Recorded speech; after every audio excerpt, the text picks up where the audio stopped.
So we had to do it. We had to do the 2023 rankings for our Formula One drivers and the teams. And I thought I would do it in a way that seemed pretty fair to me. Obviously, it's with all the drivers and the teams. I'm doing it in one list where I think it's fair because you can't rank, I don't think you can rank them from 20 to 1. It has to be done in a almost tier list way to where the overalls kind of make sense. You can't rank Max against Nico Hülkenberg, who drove a butter shredder, and then somebody that drove the best car ever. It's not fair to compare them in that type of way. We're going to compare them overall, how they did in the season, how they were up against their teammates, and what made them end up in the tier list that they actually did in, both for teams and for drivers. And also, if you stay towards the end of the video, I'm doing a giveaway. You guys are loyal, you guys are amazing, and you guys support the content on the channel 24/7, so I'm very grateful for that. It's a $50 giveaway. Stay towards the end to know how to join for the giveaway. It's gonna last pretty much the whole weekend. On that note, it's almost my birthday, so I thought I would give away to you guys. Let's go over the tier list and get into it. Okay, let's get into the tier list. Let's start off from not their year. So overall 4 to 1. I want to start off giving 2 drivers and then a team, because that way we can go interchanging and actually give our thoughts. So the driver that I think did the worst this year, and unfortunately so, I got to give it to Nick de Vries. Now, for Nick, it's unfair to judge him. He didn't have the whole entire year. I thought about this. Should he have been given the whole entire year? I don't think so. It was definitely a right judgment to either put in Liam Lawson or Daniel Ricciardo, who are also on this list, so I will talk about them. He was slow. He was always behind Yuki. Was he bad? No, but it just isn't enough pace. It probably wasn't what they were looking for. They wanted somebody to be above Yuki and see if they can kind of compete, maybe join Max into the next year. Nick de Vries wasn't that guy, unfortunately. He is joining Formula E. Again, hopefully he can become a champion there. I do like him. I hope the best for him. So for him, I have him ranked over, I guess that's 22. As for 21, now it's pretty tough. Like these kind of edge in the bad drivers and the good drivers is pretty difficult. But if I had to put it, I'd have to say Logan Sargent. Now, Logan has improved, definitely. I think Williams should keep him. But in the context of the year, he hasn't been great. Like, it's not been a good season for him.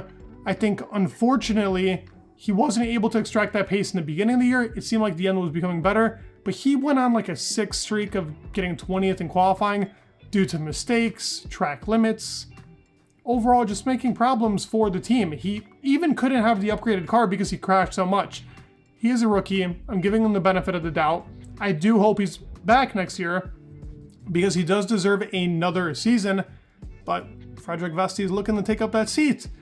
Could that happen? It very well could, but we will have to find out. I'm worried that they might make the wrong decision. To me, the wrong decision would be to put in Vesti. Put him in for another year, see what he's got. He's part of the academy. I know they kind of want to be good with Mercedes, but they'll be good with Mercedes even if you keep him. Put in Mick if you want to be really good with Mercedes, honestly. But yes, that's who I have at 21st. So let's now rank our team. This team is going behind the 2 drivers. You guys know my love for Haas. So obviously Haas has been 10th in the constructors, but they have 2 gems of drivers. I personally rate Nico and Kevin Magnussen very highly. I think they're both great drivers. I don't think one of them didn't have the greatest season, but the team has failed completely. They gave up their 21 to go into 22 to have an advantage. In 22, they weren't bad. Now, whatever. They didn't finish the season great. They started it good. Now, going into 23, they had one issue. It was the tires. They had a fast car. They can go quick quali. They can't go quick over a race. They had one issue. They couldn't figure out that one issue for the whole entire season. That to me is what gives me, they're 0 in their season. They were the worst. I don't care what anybody says. It was not a good season for Haas. It was a bad, bad, bad season. And honestly, a team like this gatekeeping, Andretti coming in, to me is just awful. Because you got teams like this who are getting sponsors who aren't doing anything but actually putting down the sport. I know I'm just ripping at them, but I really feel strongly about this. Andretti should be in the sport, not Haas. We need another American team. Honestly, that is my personal opinion on it. Now let's go over the next 2 drivers that I want to rank in this list who are also going to be in the not their year. So next in this list, I did kind of briefly talk about him. I'm going to put in Kevin Magnussen. I'm going to put in Kevin Magnussen. There we go. Okay, K-Mag in this list. Is he better than... Oh, I also want to switch this. I said I was going to order it, so it's Logan Sargent ahead of Nick DeVries, Haas's bottom of the barrel. But overall, not a good year for K-Mag. I do think he's a lot better. I love the driver. I think that Kevin Magnussen is such a fun driver to watch. I love that driving style that he has. I think he's so aggressive, sometimes a little too much, but he's pretty aggressive in a fun way to watch. Not when it's against your favorite driver. When he's next to Fernando, I get a bit scared. But overall, Kevin is fun to watch. The car just wasn't underneath him. I think you give him a solid car, we'll see the real K-Mag back out there. But this year, that car clearly wasn't suited to his driving style, but also it just wasn't a fun car for him overall. He didn't have a great season. I do think better than Logan by a significant amount, but not by that much. So I am putting K-Mag here. Not much more to speak about it. But who is right in front of K-Mag? And it hurts me to put him here, but this is honestly where I kind of feel about him. I'm putting Zhou Guanyu. Okay, they're not gonna let me do it. Zhou Guanyu in front of K-Mag. So they're pretty much interchangeable. I mean, that's kind of how I made these tier lists, to be interchangeable with the exception of this bottom list. Zhou Guanyu to me is... It's not been a great season. He was so impressive to me last year, and for this year to kind of be where he's at, it's not... It just wasn't a good year for him. I mean, that's okay. He's got another year at it, another shot, but in my opinion, he's got to be beating Bottas. I mean, like, a lot of people keep saying Bottas is slacking. I don't think he's slacking, but Bottas has never been the fastest driver in the race. In qualifying, this guy was always outstanding. He wasn't a great, like, racing driver when it came to pace, but Bottas was always quick. Now, Zhou Guanyu was pretty much dominated throughout the whole entire season. The strategies that they could go off of for a point, like in Qatar, both of them scored in Qatar, but Bottas was the leader there. And in multiple other races, Bottas was ahead for the year. I wasn't really keeping up too much with Alfa Romeo. They were always very distant throughout the season, so it's not like I'm going to be able to watch them the whole time. Their sponsors weren't showing much, even though they got a lot of them. But yes, this is where I put Zhou Guanyu, and right in front of him is where I would put, actually, Bottas. Now, they're close, though. As I said, I think Bottas is better. He's like a 4, Guanyu's like a 3, but it is pretty close between the two of them. But this is unfortunately where I would put the two Alfa Romeo drivers. And speaking of Alfa Romeo, at the same time, I'm also going to put into the team, and I do think the team is in front of Haas. Haas, pretty much a 1 or a 0. I would put Alfa Romeo at like a 2 or a 3. They weren't good this year. They were the second worst team when it came to pace, but genuinely throughout the whole entire season, they just weren't good. Nothing really much more to say. Sad. This was the first originated team in Formula 1. Alfa Romeo is a team that I wish would stick around, but I don't want to see them sticking around playing with Haas, because hopefully Haas doesn't stick around so another team is not around them. Let's get into our other two drivers. This pretty much, actually, take that back. There is somebody else that I want to put into this, unfortunately so. I'm going to put Lance in there too, and not their year. I think Lance, sadly, if he had the second half of the season, not even second half actually, the last 3 races, if he raced like that from the beginning of the year, he'd be in like super solid. He was super good in the last 3 races, but we're not going off recency bias. He wasn't that good this whole entire year. Overall, he was better with his 2 broken wrists. Somehow in Bahrain, he was good. Maybe the car was flowing for him there rather than it was in the middle of the season when it got a little bit difficult in Canada. That's kind of when he started slacking even more on the car. His qualifying pace has never been good, but now it got even worse. Alonso was just overperforming the car. So sadly, Lance to me goes there as like a 4, almost edging into the did all right. But that does it for that part of the list. And for the teams and for the drivers, that's where I would put them. But now going into did all right, there's going to be plenty of people here. Firstly, in the did all right, I'm going to put Daniel Ricciardo. I'm putting him here only because we didn't get enough of him this season. I actually think Ricciardo was good. Some people in the did all right are drivers that had good performances, but weren't good overall in the year. And that's where I feel Daniel Ricciardo kind of sets that for me. It's not that he did bad. He was amazing in Mexico. He had amazing performances, but unfortunately the car was never really underneath him because he didn't have enough runtime. And when he did, there were always issues. Brake duct, getting hit by a tire in Brazil. There was always something kind of happening to Ricciardo. So I can't put him above. We were never able to see that from him. I think he did very good. I think he deserves even the Red Bull seat from how he did this season. in comparison to the counterpart that I will talk about very soon. But let's get into another team. As for a team that I'm going to go to ranking next after Alfa Romeo and Haas, for this season, I will probably put Alpine. That did all right. Alpine is kind of, they're just mid. They've been sitting in that middle spot for so long, and they just have not been good. So it's hard to rate them somewhere when what is there to be rated? They've been in the middle spot. They haven't been competing with anybody. They have not been able to put up any fight against anybody. A P5 for them is just a basic season. Yes, they got a couple of podiums, but this to me is the perfect example of did all right in the season. And to me, they're kind of the third worst team in the year out of the ones that I have ranked down below. Now let's get into another two drivers. So who do I think is sitting next to Daniel Ricciardo and did all right? Well, hot take. I don't know if it's a hot take or not. Honestly, it's the proper position, I think, for him. It's Sergio Perez. Now, Sergio is ahead of Daniel. He had more in the season. I think the second half of the season for Sergio was decent. It wasn't great, but it was a lot better than what we saw from the middle part of the season. I was one of the believers in Sergio in the beginning of the year that he could compete with Max. Was I over ambitious? Probably. But I like Sergio. I think he's a good driver, but he's not been able to extract it.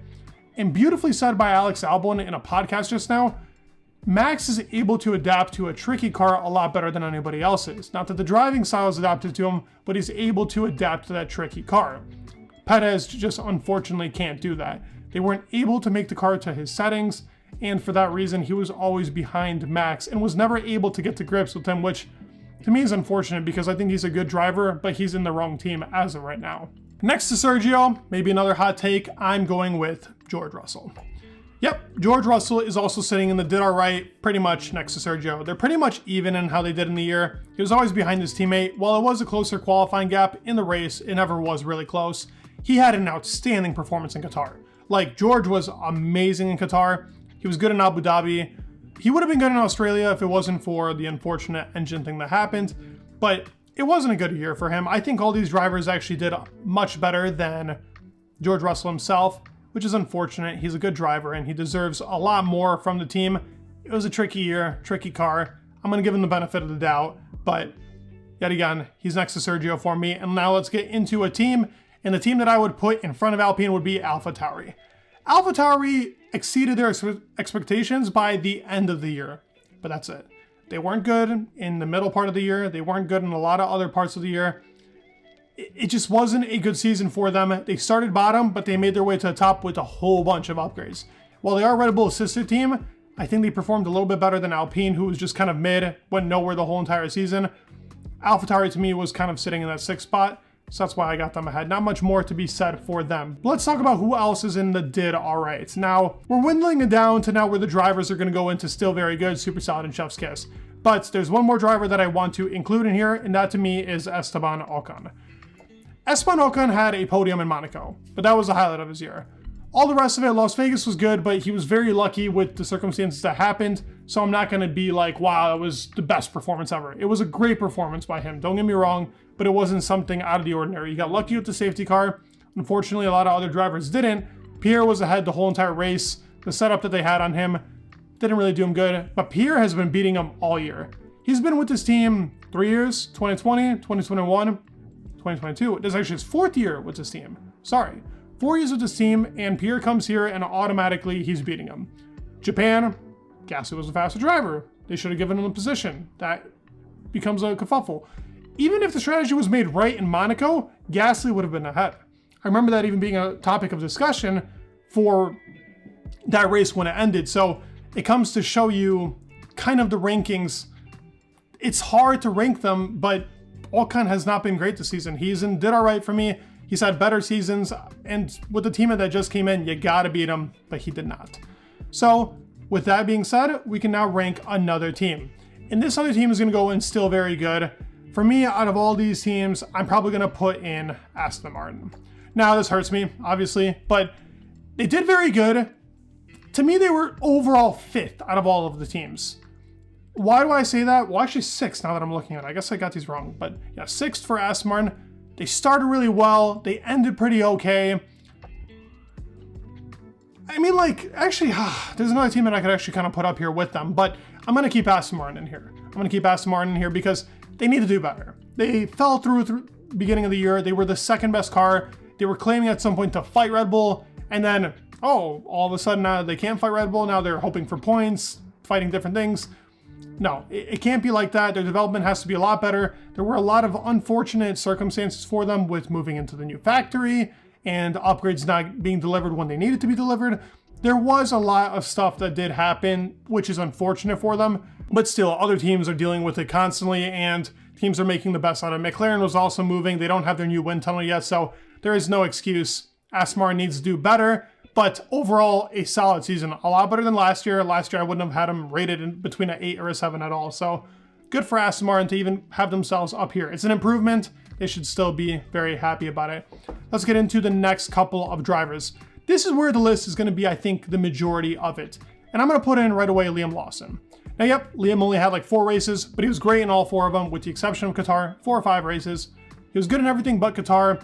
Props to him. He needs to be a Formula 1 driver. That's all I really got to say. Super Formula finished second. I think with another year over there, he's going to be very solid. If Perez actually gets out, he'll go to Alpha. Daniel will actually go to Red Bull. And then we'll see what he's really made of in a full season. But for the time that he had, very good. And I just got to give him my full props. He had a good season for sure. Then after Liam, I'm going to put in Nico Hülkenberg.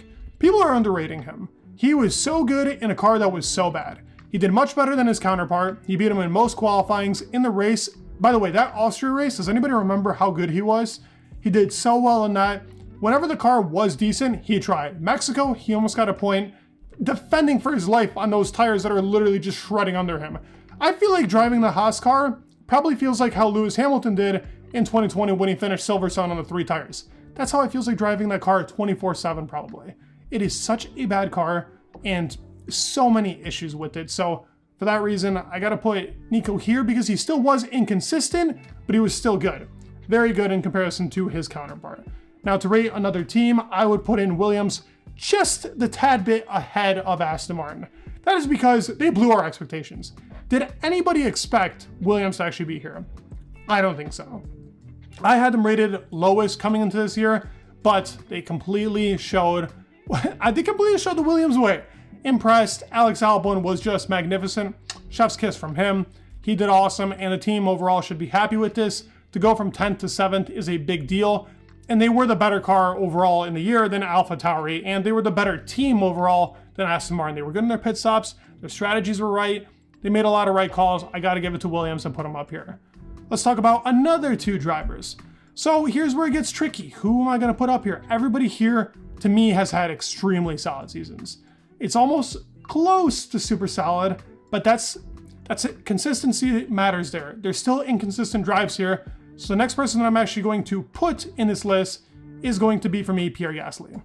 Pierre, much better than Ocon. I would give him an 8. These are all 8s now for me. Better driver, but still inconsistent ways. Inconsistent in some of his drives, sometimes doing very well, sometimes not. It's been tricky for Pierre, but a good first season here. I think he's only going to get better. I rate Pierre very highly, so I'm going to also be very critical on him as well. He's had his mistakes, but not as much. Very good drives from Pierre.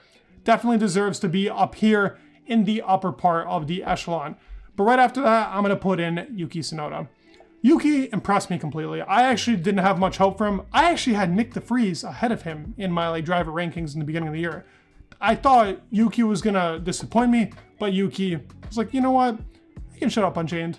I'm going to do a lot better. He told me to shut up. I did. He did great. So props to Yuki. Did very well. Just a tad bit ahead of Gasly. And another team that I would actually put and still did very good, I would put in Mercedes. A lot of people are going to be like, this is too high. Maybe you guys are going to say it's too low, but I think they just did better than Williams. It's not a good season for them, though. To even have them and still very good to me is a bit tricky. I was hesitant on putting all these teams and kind of did all right, but I'm going to keep them and still very good. Overall, just kind of a mixed bag for them. They were consistent. They made the most out of their car for the most part, but inconsistencies in like Coda and places where the strategy mattered, they weren't there. Williams ahead of Mercedes. I think Williams had a better season overall than Mercedes did. I'm going to be honest. I think Mercedes failed in a season that they needed to do better. I think Lewis could have had 2 different victories, especially the one in Coda and Qatar if they were smart with what they were doing. But that's also on the drivers kind of too. So yeah, that's kind of where Mercedes sits for me. Unfortunately, I hope that they do a lot better into the next year. Okay, back to another 2 drivers. And here, I'm telling you, it's getting very tricky. But for me, it's going to be Carlos Sainz. Carlos is just ahead of Yuki. Did he have a bad season? Absolutely not. He had a super solid season. And I got to give it to him. He did very well. Another 8 for me. Not much to say. A race winner. Fell off kind of in the second half of the season. Abu Dhabi wasn't great. He was consistent, but he was never as fast as Leclerc. He was faster in Monza, Singapore, and I think there's one more track down, Zandvoort. He was super fast there. He showed off how quick he can be in comparison to Leclerc. When the car was working to his favor with the understeer type, it worked well. But as soon as the car gained that upgrade in Japan, he's not really been to that Leclerc level. He's still been fast and a still very good season for Carlos Sainz. And right after Carlos, I'm going to put in his best friend, who they love to crash into each other, Oscar Piastri. And by that, I mean that Carlos loves to block off Oscar. And Oscar's very happy with him. So solid for the rookie. I'm genuinely impressed at how good he is. Oscar Piastri is quite a great driver, and I'm very happy to have him in the sport. I hope that he continues with McLaren and kills it as he's doing. Very bright future, but inconsistent. It's his rookie year. It's going to happen. Also had a lot of difficulties with unreliability in the races, not the car. And that was very unfortunate, but I will put him there. As for another team that I'm going to put in, still did very good, I'm going to put in Ferrari. That's it for this list of that part for still very good. You know why Ferrari's in here. They did better than Mercedes. They made a comeback throughout the year. They've kind of figured out the car a little more consistent, the second best overall. I can't really bash on them the whole entire time. They did very good. So for Ferrari, I'm going to put them right ahead of the Williams car. Okay, here it is. Our last 6 drivers and our last 2 teams. So who am I going to put? They're going to go in super solid. For me, out of these 6 drivers, I'm going to put Lando Norris. I don't know if that's a hot take. I've seen some people say that Lando had an outstanding year. I personally don't believe that this year was better than last year. 22, he was so consistent. This year, Monaco, crash. Jeddah, crash. Qatar, mistake. Coda, mistake in qualifying. Abu Dhabi, mistake in qualifying. Spa, mistake. A lot of inconsistencies. Spain, he had to crash with Lewis Hamilton. It wasn't, to me, the consistent Lando that I remember. Oscar's definitely putting some mental pressure in him in his head, and that is tricky for him to fathom, but he's still an amazing driver. Do I think he's World Championship type? Yes, but I don't think he's as much World Championship type as the other guy I'm putting in here, Leclerc. To me, when I watch Leclerc, I have so much fun watching him. I think he's so fun to watch by his driving style and how quick he is, especially in qualifying. He's the quickest qualifier on the grid, that's for sure. Not even a hot take. You gotta agree with that. He's so solid. I gotta put up Leclerc right ahead of Lando. Yep, he had inconsistencies in the beginning of the year with Baku, that little crash. Still got a pole position. Didn't do too great in Miami, and it was also Australia where he crashed on the first lap. But that was really it. Then he improved upon the inconsistencies, did well in the season, was smart, and when the car was good, he executed. In every single race that he needed to, he did very well. And for that, Leclerc is ahead of Lando for me in the season. And also, for the team, super solid. McLaren definitely going up in that 9 rating. They did extremely good. You can't really say much more about McLaren. They went from the worst car on the grid practically to one of the best and keeping a P2 for a lot of races. So McLaren deserves all the props in the world for that. Very well done by the team. Last 4 drivers that we get to talk about, I'm going to put right in front of Leclerc, Alex Albon. I was so impressed with him this year. I know it's like really high up, but with the car like that, to do that good, Albon really done it. Honestly, so good, so good. He only had that mistake in Australia. He did have a couple more mistakes with track limits and other spots, but when the car was there, he executed. In Zandvoort, he went for a ridiculous strategy. That to me was the most impressive race by Alex. Not the most points, but the most impressive one. Canada, yet again, defending like an animal. The guy's just so good. The guy's so good. If you listen to the podcast by High Performance and what he talks about, he's just a lovable guy. You gotta love Alex Albon. I don't know anybody that doesn't like him. Like, you gotta have like a hatred soul to not like Alex. everything about his journey and everything about the guy, he's so good. Love him as a driver, but also just so well done in the season. Also, I'm going to put in super solid Lewis Hamilton. Lewis, super consistent throughout the season, only really didn't do well in Abu Dhabi. I did hear he had a problem though. Las Vegas, not the greatest qualifying, race pace was amazing. Qatar was his fault, but that's about it. Lewis has been so consistent. He's had multiple 10 drives. He had a pole position in Hungary. He did very well. Lewis had an amazing season, and at this age, what he's still doing, I still think he can fight Max. Give him the car, he'll be there fighting Max. Speaking of Max and the team, Red Bull is going in chef's kiss. Obviously, what they've done this year, they're literally like almost double the points of the second place team. Max and Perez have been unstoppable. Obviously with this car, and the team has just been outstanding from strategy to race, everything. They've been perfect. They are a 10 for me. And our last two, Alonso, I'd love to throw you up in chef's kiss, but it wasn't the perfect season even for Alonso. What did I just do? I have no clue what I did. Alonso and super solid. Ignore this part of the screen. Last part. Amazing season. Did so well. So consistent. With the car that he had, whenever he needed to, got a podium, got P2 whenever he needed to. That race in Brazil was just outstanding by the guy. I mean, like a perfect season to me, with the exception of a couple mistakes. Sometimes his age seems to be kind of shining through with the mistakes, like in Qatar, the spin in Las Vegas.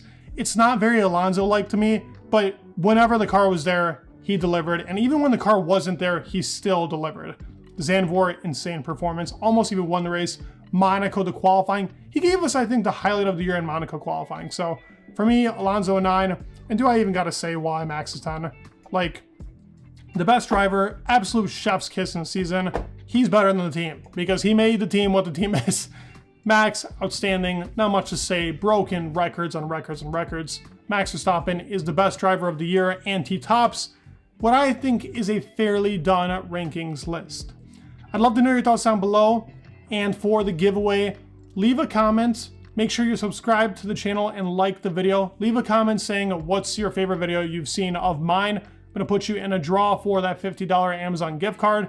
And by the end of the weekend, I'll be able to actually pick it out. But leave a comment for your favorite video. You can also leave multiple comments. Doesn't really matter. I will be able to draw out of them to join the challenge. So thank you guys so much for enjoying the content on the channel. You guys are the best. Please leave a like, subscribe. It would mean the world. And peace.